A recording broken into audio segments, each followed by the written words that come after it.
Dears, good morning. എല്ലാവർക്കും നമസ്കാരം. മൗനരാഗം സീരിയലിൻ്റെ ഇന്നത്തെ വിശേഷത്തിലേക്ക് എല്ലാ കൂട്ടുകാർക്കും സ്വാഗതം കേട്ടോ.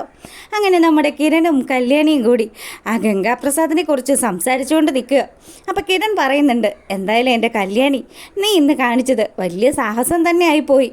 അവൻ്റെ കയ്യിൽ ഏത് സമയവും എന്തെങ്കിലും ഒരു ആയുധം പ്രതീക്ഷിക്കാം. അങ്ങനെയുള്ള സ്ഥാനത്താണ് നീ ഇന്ന് അവൻ്റെ കാരണത്തടിച്ചിട്ട് പോകുന്നത്. കിരണേട്ട, അങ്ങനെ പറയരുത്.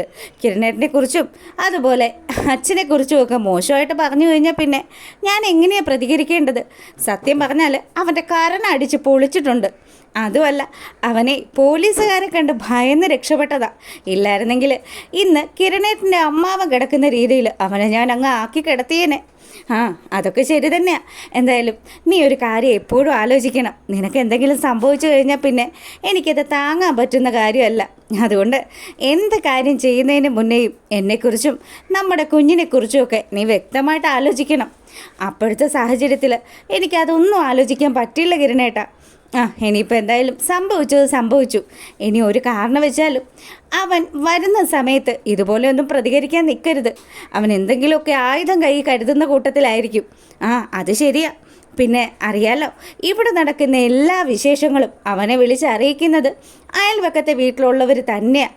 അല്ലേ പിന്നെ ശാന്തേച്ചി ഞാനും മാത്രമാണെന്ന് അറിഞ്ഞതിന് ശേഷമല്ലേ അവൻ ഈ വീട്ടിൽ വന്നതും അന്ന് ആ പരാക്രമം മൊത്തം കാണിച്ചതും. അതെ കിരണേട്ടാ, ഞാനും അത് തന്നെ ആലോചിക്കുക. എന്തായാലും അവനെ വെറുതെ വിടാൻ പറ്റത്തില്ല. നമുക്ക് നല്ലൊരു തീരുമാനം തന്നെ എടുക്കണമെന്ന് കല്യാണി പറയുക.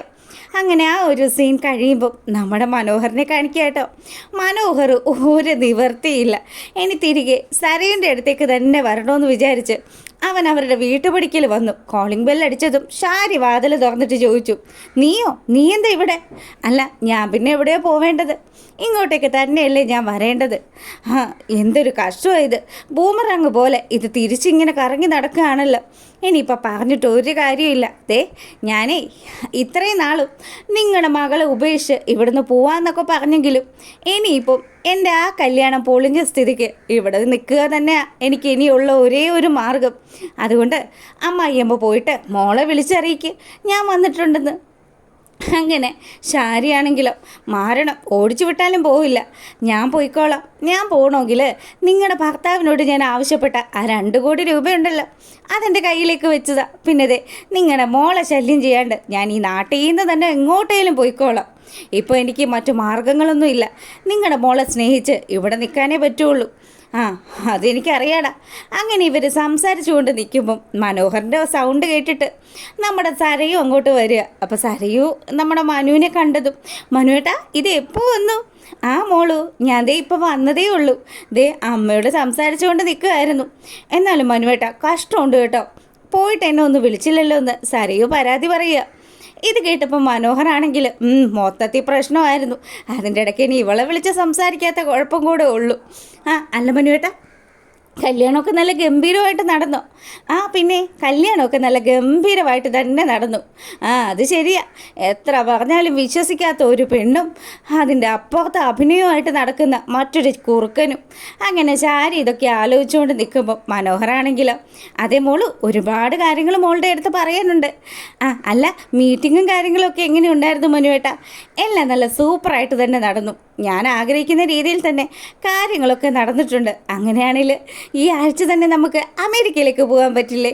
പിന്നെ അമേരിക്കയിലേക്കൊക്കെ മോളെ കൊണ്ടുപോകുന്നുണ്ട്. ഇവൻ പറയുന്നതൊക്കെ കേട്ട് പെണ്ണുള്ള സ്വർണവും പണവും കൂടി ഇനി അവന് നൽകി കഴിഞ്ഞാൽ പിന്നെ തെരുവിലിറങ്ങി പിച്ചച്ചട്ടി എടുക്കേണ്ടി വരുമല്ലോ എന്ന് ശാരി ആലോചിക്കുക. അപ്പം മനോഹർ വളരെ സ്നേഹത്തോടു കൂടി നമ്മുടെ സരയുവിൻ്റെ തോളിൽ കൈയിട്ട് അവളെയും കൂട്ടി റൂമിലേക്ക് പോവുക. പോകുന്ന വഴി അവൻ തിരിഞ്ഞു നോക്കുന്നുണ്ട് നമ്മുടെ ശാരിയുടെ എക്സ്പ്രഷൻ കാണാനായിട്ട്. നീ മുടിഞ്ഞു പോകൂടാ എന്നുള്ള രീതിയിൽ ശാരിയാണെ അവനെ നോക്കി ദഹിപ്പിക്കുക. അങ്ങനെ ആ ഒരു സീൻ കഴിഞ്ഞതും നമ്മളെ കാണിക്കുന്നത് നമ്മുടെ വരുണിനെയും നിതയുമാണ്. അപ്പം വരുണാണെങ്കിൽ ഫോണിൽ ഇങ്ങനെ ഓരോ കാര്യങ്ങളൊക്കെ ചെക്ക് ചെയ്തുകൊണ്ടിരിക്കുക. കല്യാണത്തിൻ്റെ ഫോട്ടോസൊക്കെ നോക്കിക്കൊണ്ടിരിക്കുമ്പം നമ്മുടെ നിത വന്നിട്ട് പറഞ്ഞു, അതെ വരുണേട്ടാ കിടക്കണ്ടേ? അമ്മ പാലൊക്കെ തന്നിട്ടുണ്ട്. നമ്മുടെ ഫസ്റ്റ് നൈറ്റ് ആണല്ലേ, നീ ഇവിടെ ഇരുന്നേ. അതിന് മുന്നേ നമുക്ക് അവനെ ഒന്ന് വിളിക്കണ്ടേ? അവനെ വിളിച്ച് അവനോടൊരു ഗുഡ് നൈറ്റ് പറയണ്ടേ? അതല്ലേ അതിൻ്റെ ഒരു ശരി. അങ്ങനെ വരുൺ പറഞ്ഞതനുസരിച്ച് നിതയും വരുണും കൂടി ആ മനോഹറിൻ്റെ ഫോണിലേക്ക് വിളിക്കുക. അപ്പോൾ മനു ആണെങ്കിൽ നല്ല ഉറക്കമാണ്. നമ്മുടെ സരയു കൂടെ തന്നെ നല്ല ഉറക്കത്തിൽ തന്നെ അങ്ങനെ കിടക്കുക. ഈ സമയമാണ് മനുവിൻ്റെ ഫോൺ റിങ് ചെയ്യുന്നത്. ഓ, ഇതിപ്പോൾ ആരാപ്പം ഈ സമയത്ത് വിളിക്കുന്നത്? അങ്ങനെ ഫോൺ എടുത്ത് നോക്കുമ്പം ദൈവമേ, ഇവരെന്തിനാ ഇപ്പോൾ വിളിക്കുന്നത്, അതും വീഡിയോ കോളിൽ. അങ്ങനെ അവൻ പേടിച്ച് വിറച്ച് ആ കോൾ അറ്റൻഡ് ചെയ്യുക. ഒരുവിധം സരയും അറിയാതെ റൂമിന് വെളിയിലിറങ്ങിയ മനോഹറിൻ്റെ അടുത്ത് നമ്മുടെ വരുൺ പറഞ്ഞു, അരേ ഇന്ന് ഞങ്ങളുടെ ഫസ്റ്റ് നൈറ്റാണ്, ഒരു നല്ല ഒരു രാത്രി ഞങ്ങൾക്ക് വേണ്ടിയിട്ട് ആശംസിച്ച് ഹാപ്പി മാരീഡ് ലൈഫ് എന്നൊക്കെ ഒന്ന് പറഞ്ഞ് ഒന്ന് കേൾക്കട്ടെ. ഇത് കേട്ടതും മനുവിന് നല്ല ദേഷ്യം വന്നു. വൃത്തികെട്ടവൻ എൻ്റെ ജീവിതം നശിപ്പിച്ചിട്ട് അവൻ്റെ ഇപ്പം ഹണിമൂണും അതുപോലെ ആദ്യ രാത്രിയൊക്കെ ആഘോഷിക്കാൻ പോവുക. നീ നശിച്ചു പോകൂടാ എന്നുള്ള രീതിയിൽ അവൻ മനസ്സിലിങ്ങനെ ആലോചിച്ചു. അതിന് ശേഷമാണെങ്കിലോ മനു ദേഷ്യം വന്ന് ആ ഒരു ഫോൺ കട്ട് ചെയ്തതും ഓ അവൻ വെച്ചല്ലേ, പിന്നെ അല്ലാതെ ഈ സമയം പിന്നെ അവൻ അങ്ങനെയല്ലേ പ്രതികരിക്കുകയുള്ളൂ. പിന്നെ ദാനിതയും അതുപോലെ നമ്മുടെ വരുണും കൂടി അവരുടെ ജീവിതത്തിലേക്ക് കടക്കുക. ഈ സമയമാണെങ്കിൽ ദേഷ്യം വന്ന് മനോഹരാണെങ്കിൽ അവിടെ നടന്ന സംഭവങ്ങളൊക്കെ ഒരു നിമിഷം കൂടി ഇങ്ങനെ ആലോചിച്ചു. അതിനുശേഷം അരിശ മൂത്തിട്ട് ആ മൊബൈൽ ഫോൺ എടുത്ത് ഒറ്റ ഏറ് ഫോൺ ചെന്ന് വീണതോ നമ്മുടെ സരയുടെ കാലിലാട്ടോ. സരയുവാണെങ്കിൽ അയ്യോ എൻ്റെ കാല് പോയേന്ന് പറഞ്ഞ് ചാടി എഴുന്നേറ്റു.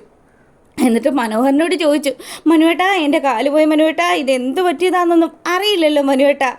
അപ്പോൾ ഉടനെ മനോഹരൻ്റെ വക അഭിനയം, അയ്യോ എന്ത് പറ്റി മോളു, സത്യം പറ മനുവേട്ടാ, ഈ ഫോൺ എങ്ങനെ ഇവിടെ വന്നു? മനുവേട്ടൻ എന്നെ എറിഞ്ഞതെങ്ങാനും ആണോ? അയ്യോ ഇവക്ക് എന്തൊക്കെയോ സംശയങ്ങൾ തോന്നി തുടങ്ങിയല്ലോ, ഇനി ഇവൾ എന്തെങ്കിലുമൊക്കെ മനസ്സിലാക്കിയോന്ന് മനോഹറിന് ഒരു സംശയം തോന്നുക. ഞാൻ അങ്ങനെ ചെയ്യുമോ എൻ്റെ മോളെ? നിന്നെ പ്രത്യേകിച്ചും ദേ അതെന്ത് സംഭവിച്ചതെന്നൊന്നും എനിക്കറിയില്ല, ഞാൻ തിരുമ്മി തരാമെന്നൊക്കെ പറഞ്ഞ് മനോഹർ നമ്മുടെ സരയുടെ കാല് തിരുമ്മി കൊടുക്കുക. പിന്നീട് ഇതാ നമ്മുടെ ഗംഗാപ്രസാദ് കയ്യിൽ കരുതിയിരിക്കുന്ന ആയുധം അത് മൂർച്ച കൂട്ടി വെച്ചിട്ട് നമ്മുടെ വിക്രത്തോട് പറഞ്ഞു, അതെ മോനെ വിക്രം, ഇതേത് നിമിഷം പ്രയോഗിക്കേണ്ടി വരുമെന്ന് പറയാൻ പറ്റത്തില്ല. നീ ആ കല്യാണിയെ വെറുക്കുന്നത് പോലെ തന്നെ ഞാനും ആ കല്യാണിയെയും കാർത്തികയും വെറുക്കുന്നുണ്ട്, അതും ഒരുപാട്. ആ കാർത്തികയെ സഹായിച്ചാണല്ലോ കല്യാണിയുടെ ഭർത്താവ് ഈ അവസ്ഥയിൽ കിടക്കുന്നത്. എന്നിട്ടും ഇത്രയൊക്കെ സംഭവിച്ചിട്ടും ദേ അവനും അവൾക്കും ഒരു കൂസലും ഇല്ല. ഇന്ന് അവൾ എൻ്റെ കവളത്തടിച്ചു, അത് ഈ ജന്മം ഞാൻ മറക്കില്ല. മറക്കരുത് ചേട്ടാ, ആ കാര്യം ചേട്ടൻ ഒരു കാരണവശാലും മറക്കരുത്. എപ്പോഴും ചേട്ടൻ അതൊരു ചിന്തയിൽ തന്നെ ഉണ്ടാവണം. എന്നാൽ മാത്രമേ അവളെ കൊല്ലാനുള്ള ആ ഒരു ഉന്മേഷം ചേട്ടന് കിട്ടുകയുള്ളൂ. പിന്നെ ചേട്ടൻ അവളെ കൊന്നു കഴിഞ്ഞാൽ പിന്നെ ദേ ഞാനുണ്ടല്ലോ, ചേട്ടൻ അങ്ങ് ശിക്ഷപ്പെടും. ചേട്ടൻ്റെ ആ ഒരു അടിമയായിട്ട് ഞാനിനി അങ്ങ് മാറുമെന്ന് നമ്മുടെ വിക്രം പറയുക. ഇത് കേട്ടപ്പം ഗംഗാപ്രസാദ് പറഞ്ഞു, അതൊക്കെ നമുക്ക് ആലോചിക്കാം.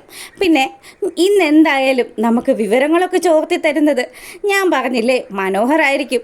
മനോഹറിനും ഒരുപാട് കഷ്ടനഷ്ടങ്ങളൊക്കെ ഈ കല്യാണി മൂലം ഉണ്ടായിട്ടുണ്ട്. അതുകൊണ്ട് അവൻ അവിടെ നടക്കുന്ന ഓരോ സംഭവങ്ങളും നമ്മളെ വിളിച്ചറിയിച്ചോളും. അത് കൊള്ളാം, അത് നല്ലൊരു ഐഡിയ തന്നെയാണ്. അങ്ങനെ ഇവരിതൊക്കെ സംസാരിച്ചുകൊണ്ട് നിൽക്കുക. പിന്നീട് പിറ്റേ ദിവസം രാവിലെ ആയതും നമ്മുടെ ദീപയും അതുപോലെ താരയും കൂടി കല്യാണിയുടെ അടുത്ത് വന്നിട്ട് പറയുക, മക്കളെ ദേ ഞാനേ ഒന്ന് അമ്പലത്തിൽ പോയിട്ട് വരാം.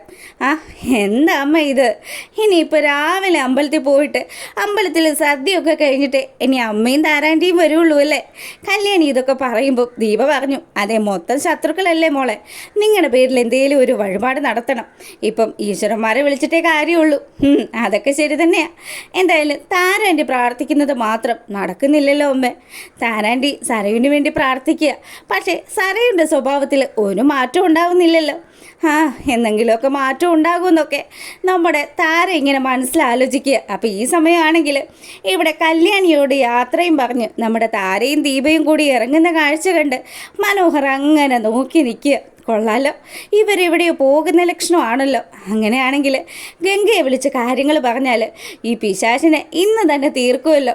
അങ്ങനെ അതും ആലോചിച്ചുകൊണ്ട് നമ്മുടെ മനോഹർ അവിടെ അങ്ങനെ നിൽക്കുക. അപ്പോഴത്തേക്കിനും നമ്മുടെ കല്യാണിയാണെങ്കിൽ എന്നാൽ പിന്നെ നിങ്ങൾ വേഗം ചെല്ലു കേട്ടോ, ഇവിടുത്തെ കാര്യങ്ങളൊക്കെ ഞാൻ നോക്കിക്കോളാം. അങ്ങനെ താരയും ദീപയും കൂടി ക്ഷേത്രത്തിലേക്ക് പോയി. അവർ പോയെന്ന് കറക്റ്റ് മനസ്സിലാക്കിയതിന് ശേഷം മനോഹർ തൻ്റെ ഫോൺ എടുത്ത് ഗംഗാപ്രസാദിനെ വിളിക്കുക. അളിയ ഇന്ന പോലെ ഒരു കാര്യമുണ്ട്, അവിടെ അവരുടെ വീട്ടിൽ കിരണും കല്യാണിയും മാത്രമേ ഉള്ളൂ. എന്തായാലും നീ ഇപ്പം അവിടെ വന്നു കഴിഞ്ഞാൽ ഉറപ്പായിട്ടും നീ ആഗ്രഹിക്കുന്ന രീതിയിൽ ആ കല്യാണിയോട് പ്രതികാരം തീർക്കാൻ സാധിക്കും. അന്ന് അടുത്ത നിമിഷം തന്നെ ഞാനവിടെ എത്തിയിരിക്കുമെന്നുള്ള രീതിയിൽ മനോഹറിൻ്റെ അടുത്ത് നമ്മുടെ ഗംഗാപ്രസാദ് പറയുക. അപ്പം കിരണിനെയും കല്യാണിയെ തീർക്കണം ആ ഒരു ഒറ്റ ഉദ്ദേശത്തിലാണ് നമ്മുടെ മനോഹറിൻ്റെ ഉള്ളിലും ഇപ്പോൾ ഒരുപാട് പക തോന്നുക. കല്യാണി കാരണമാണല്ലോ വലിയൊരു ജീവിതം തനിക്ക് നഷ്ടപ്പെട്ടു പോയത്. അതുമല്ല ആൾക്കാരുടെയൊക്കെ മുന്നിൽ താൻ നാണം കെട്ടുപോയില്ലേ. അതൊക്കെ മനോഹറിനെ സംബന്ധിച്ചിടത്തോളം സഹിക്കാൻ പറ്റാത്ത കാര്യമാണ്. അങ്ങനെ ഇവനങ്ങനെ ഇതൊക്കെ ആലോചിച്ച് കല്യാണിയെ നോക്കിക്കൊണ്ട് അങ്ങനെ നിൽക്കുമ്പം പിന്നാലെ സരയു വരിക. ആ എന്താ ഇവിടെ നിന്ന് അങ്ങോട്ടൊരു നോട്ടം? അതെ, ഞാൻ ആ കല്യാണിയെക്കുറിച്ച് ആലോചിക്കുമായിരുന്നു മോളെ. അവളുടെ കാര്യം എന്തായിരുന്നു? വെറും ഒരു പാൽ കച്ചവടക്കാരിയായിട്ട് കിരണിൻ്റെ ജീവിതത്തിലേക്ക് വന്നവളല്ലേ. അവളുടെ ഒരു ഭാഗ്യം കണ്ടില്ലേ? ഓ എൻ്റെ മനുവേട്ടാ, ഇതൊക്കെ കണ്ടിട്ട് എനിക്ക് സഹിക്കാനേ പറ്റുന്നില്ല. ഇതേ മനുവേട്ടൻ അവളെ ഒന്നും നോക്കുകയൊന്നും വേണ്ട കേട്ടോ. എനിക്കത് തീരെ ഇഷ്ടമുള്ള കാര്യമൊന്നുമല്ല. അയ്യോ മോളെ, ഞാൻ അങ്ങനെ നോക്കിയതൊന്നും അല്ല. അവളുടെ ആ ഒരു വളർച്ച അത് ഭയങ്കരം തന്നെയാണ്. ഇപ്പോൾ കിരണിൻ്റെ കമ്പനികളുടെയൊക്കെ മെയിൻ ആള് അവളാണല്ലോ. അങ്ങനെയൊക്കെ അവൾ രക്ഷപ്പെട്ടു പോയിട്ടുണ്ടെങ്കിൽ സമ്മതിക്കണം.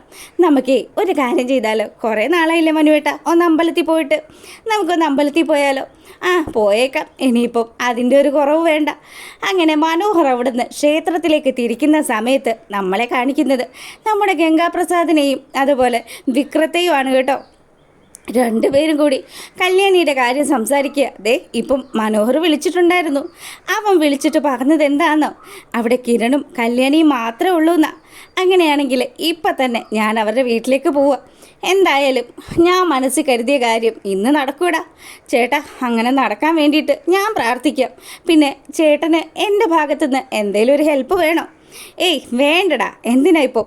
ഞാനേ ഒരു ഒറ്റയാനെ പോലെയാണ്. എന്ത് കാര്യം ചെയ്യാനായിട്ട് ഉദ്ദേശിച്ചാലും അത് ഞാൻ സ്വന്തമായിട്ട് തന്നെ ചെയ്യും. ഇനിയിപ്പം നമ്മളിവിടുന്ന് പോകേണ്ടിയൊക്കെ വരുമോ? കല്യാണിയെ തീർത്ത് കഴിഞ്ഞാൽ ഉറപ്പായിട്ടും ഇത് പോലീസ് കേസാവില്ലേ? അങ്ങനെയാണെങ്കിൽ ദേ ചേട്ടാ എവിടെയാണെന്ന് വെച്ചാൽ പറഞ്ഞാൽ മതി. നമുക്ക് ഏതെങ്കിലും ഒരു ചേരി ഏരിയയിൽ പോയി താമസിച്ചാലോ? അതൊന്നും വേണ്ടി വരില്ല. ദേ നീ എനിക്ക് വേണ്ടിയിട്ട് എല്ലാ ഹെൽപ്പും ചെയ്ത് എൻ്റെ ഒപ്പം ഉണ്ടാകണമെന്ന് ഗംഗാപ്രസാദ് നമ്മുടെ വിക്രത്തോട് പറയുക.